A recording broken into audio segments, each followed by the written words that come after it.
At 78, I started noticing my family pulling away, but no one had the courage to tell me why. The odor, the itching, the silent shame, it all made me think it was just part of aging, until one doctor told me about 5 body parts I was forgetting to wash. And it changed my life. If you're over 60, you need to hear this. Subscribe and find out what they are before it's too late. My name is Margaret Lewis. I'm 78 years old, and I've lived my whole life in a quiet town nestled among the evergreens of Central Oregon. I live in a modest little house with white shutters and a porch swing that creaks with every breeze. It's the kind of place where neighbors still wave from their mailboxes and ask about your garden. I've always loved that. I've always loved taking care of things, plants, my home, and especially myself. For most of my life, I was proud of how I looked and smelled. I never left the house without spritzing my favorite lavender cologne behind my ears, and I never skipped my morning bath. It was part of who I was. Clean, presentable, proper. That's how my mother raised me, and I carried that sense of dignity into every stage of my life, even after my husband Harold passed 10 years ago. But sometime in the past year, something started to feel off. It was subtle at first. A faint mustiness in my bedroom, a strange stickiness on the back of my neck, a tingle behind my knees. I thought maybe it was just aging skin, or the fact that I wasn't as spry in the shower as I used to be. My arms didn't reach as far behind me. My balance wasn't great. Still, I washed myself daily, sometimes twice on hot days. But the feeling lingered. Then came the hardest part, the quiet reactions from people around me. My daughter, Ellen, started cracking open the windows during her visits, even in the middle of January. She said it was just stuffy, but I noticed the way she wrinkled her nose slightly when she hugged me. My youngest grandson, Caleb, who used to throw himself into my arms the second he walked through the door, had started keeping a small distance. One day, I overheard him whisper to his mom, "Grandma smells funny." I didn't say anything. I didn't want to embarrass him, but I felt my heart shrink in my chest like an old balloon losing air. Was I dirty? Was something wrong with me? I looked at myself in the mirror one evening after they had all gone home. My hair was thinning, my skin sagged in places, and there were age spots where there used to be smooth, glowing skin. I tried to remember the last time I truly examined myself in the mirror, not just passed by, not just gave a glance, but really looked. The woman staring back at me looked tired and maybe a little lonely. I didn't want to admit it, but I had stopped caring as much as I used to. Washing up had become more of a task than a pleasure. Some days, it felt like a burden just to bend over and dry between my toes. I avoided shaving my legs. Not that anyone was looking, but still, I used to care. I wanted to care. But there were days when the aches in my joints made it feel easier to skip the effort altogether. Still, I couldn't shake the feeling that this wasn't just about age or laziness. There was something else going on, a disconnect between what I thought I was doing and what I was actually doing for my body. Then came the moment that pushed me over the edge. I was at church on a Sunday morning, sitting in my usual pew by the stained glass window. I had taken my time getting ready, even wore my favorite pearl earrings, and applied a bit of blush to bring color back to my cheeks. After the service, one of the women from the choir, Janice, who always wore bright lipstick and a cloud of strong perfume, gave me a polite smile but didn't linger to chat like she usually did. On the way home, I looked down at my hands on the steering wheel. They looked clean, but were they? That night, I ran a warm bath, not my usual quick shower with the safety bar and non-slip mat, an actual soak. I looked down at the water and saw something that chilled me. The water had turned slightly cloudy. It wasn't filth exactly, but it didn't look clean either. I remembered my mother used to say, just because water touches your skin doesn't mean you're washing. That was when I realized maybe I hadn't been washing as well as I thought I was. I sat in that tub, tears rolling down my cheeks, feeling embarrassed and heartbroken, not because I was dirty, but because I had neglected a part of myself I swore I'd never abandon. I had let age and pain and fatigue chip away at my sense of self, one skipped rinse at a time. And the worst part? No one told me, not Ellen, not the grandkids,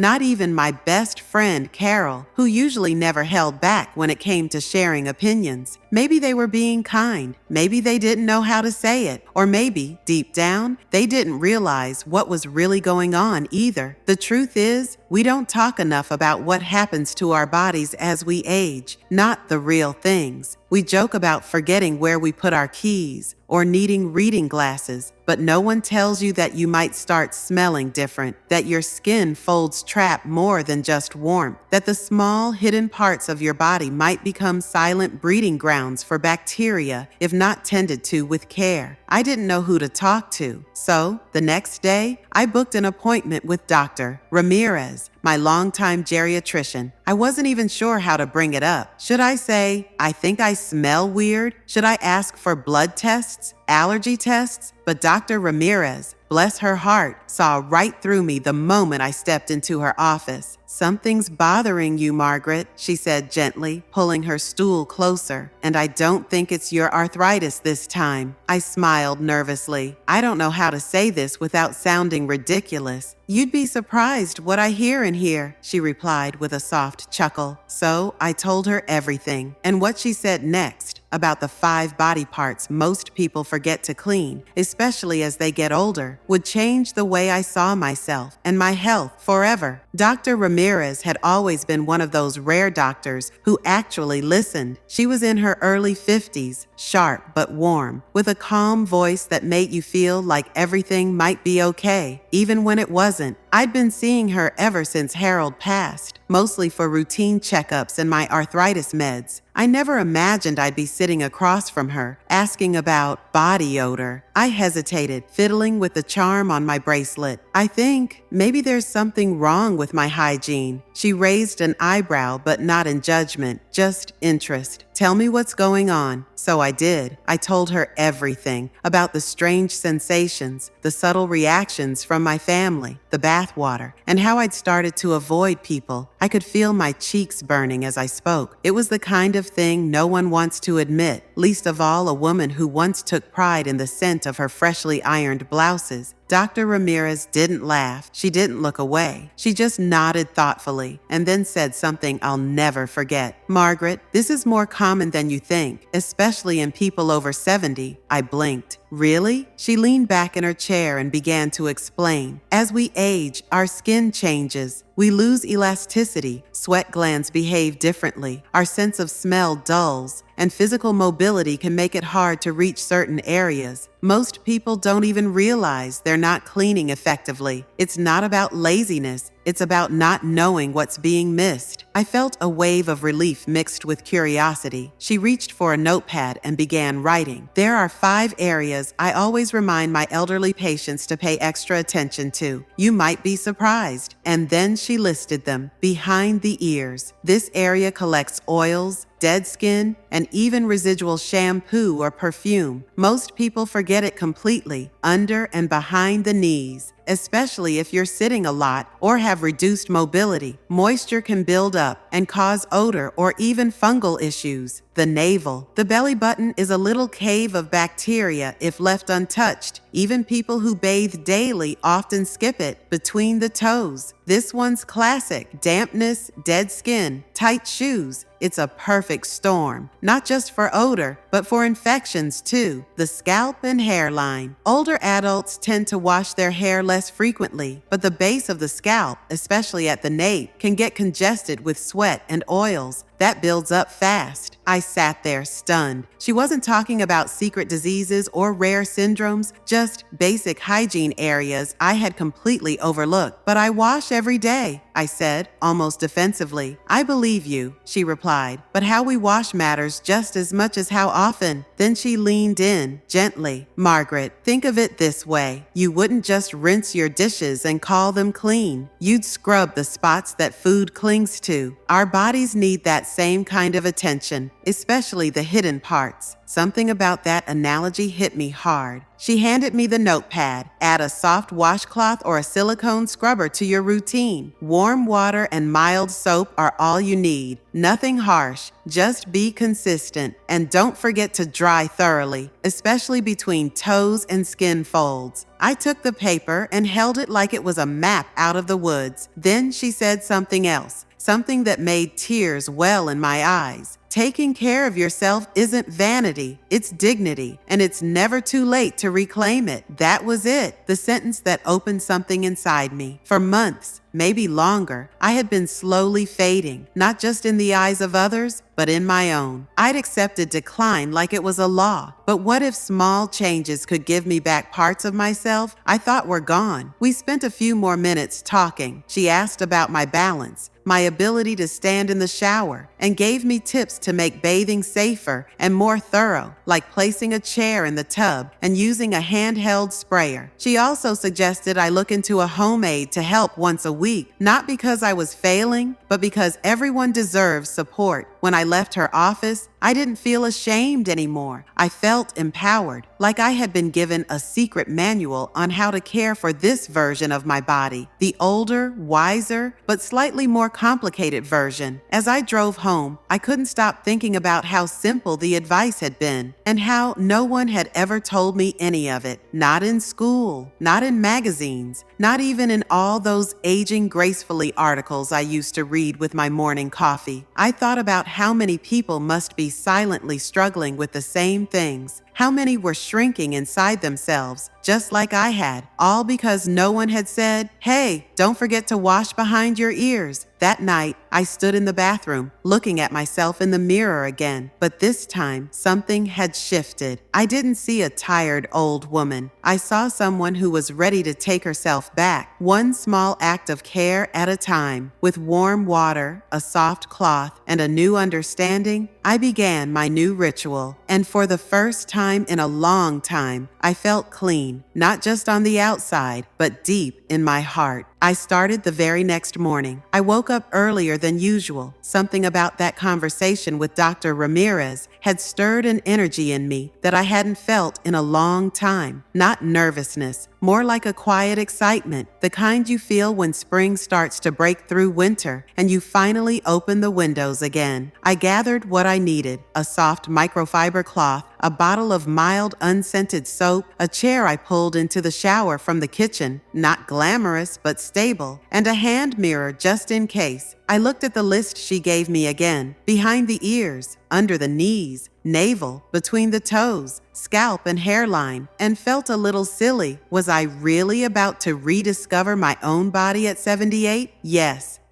I was. I sat carefully on the chair, turned on the warm water, and took my time. No rush, no distractions. I started behind my ears, using small circular motions, and was shocked at how oily the cloth became. Then came the back of my knees. I had honestly never once scrubbed that area intentionally in my life. It felt like exploring a part of myself I'd forgotten I had. Then the navel. That one surprised me the most. I gently cleaned around and inside it, and I swear, the scent that came off that tiny part of me was, well, not pleasant. But the moment I rinsed it away, I felt lighter, like I was washing away months, maybe years, of neglect. Between the toes came next, which was trickier. I had to bend more than I usually dared, but I went slow, supporting my leg across my other knee. There was something tender and even a little emotional about it. I remembered washing my children's toes when they were babies. Funny how life circles back like that. Last came my scalp. I lathered the shampoo deeper than usual, massaging the nape of my neck and the crown of my head. I realized I'd been treating my hair like a delicate wig for years, barely touching it, afraid it might fall out. But giving it that attention made my whole head tingle, like it had come back to life. When I dried off, carefully, thoroughly, I didn't just feel clean, I felt whole. That first day set the tone. It wasn't about becoming obsessive, it was about becoming present. I wasn't just hygienic anymore. I was tending to myself, like a gardener gently pruning her favorite plant. And slowly, little things began to shift. After 3 days, I noticed noticed I was sleeping better. I hadn't expected that, but I wasn't tossing and turning as much, and the itchiness behind my knees and around my hairline was gone. After 1 week, I caught my daughter smiling at me differently. When she hugged me that Sunday after lunch, she lingered a little longer. She didn't say anything, but I knew. After 2 weeks, Caleb plopped himself on my lap like he used to. No hesitation. I almost cried right then and there. By the 3rd week, I was moving more. I felt lighter, not just in body, but in spirit. I had always thought the heaviness in my chest was emotional, but now I wonder how much of it was my body crying for care. One afternoon, I sat on my porch swing with a cup of chamomile tea, the sun warming my freshly moisturized feet, and I just watched the breeze move through the trees. I felt proud, not for doing something big, but for doing something small every day that brought me back to myself. People started noticing. Carol, my best friend from the community center, said, "You look sparkly. What's your secret?" I told her the truth, scrubbing behind my ears. She laughed, thinking I was joking. But when I explained the whole story, how it started, what the doctor said, and what I'd changed, she sat back and said, "You know what? I don't remember the last time I washed my belly button." We laughed until we cried.